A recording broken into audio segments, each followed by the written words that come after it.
Hercules was getting very good at controlling his breathing. He was pretty proud of that fact and wanted to share the news with someone, but there wasn't a god to be found that morning on Mount Olympus. Hermes popped in and out, giggling to himself, but Hercules could only assume that was how Hermes always acted. In his short time on Olympus, he could tell no one made Zeus laugh like Hermes did. But breathing right and figuring out whose voice belonged to whom wasn't enough. Now Hercules had to figure out how to actually help the prospective heroes. Take Despina, for example. Harpies had stolen her food. To get it back, she needed to climb Mount Aigaleo, but she'd never ventured that far before or faced harpies. She was understandably frightened.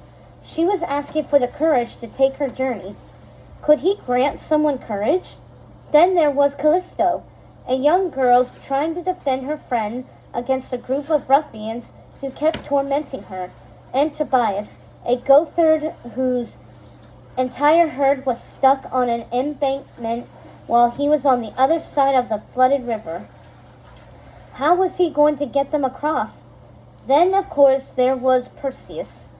He had amassed a number of weapons to fight a Gorgon, but knew his first move was his most important. He was asking Hercules to guide him in figuring out what it was.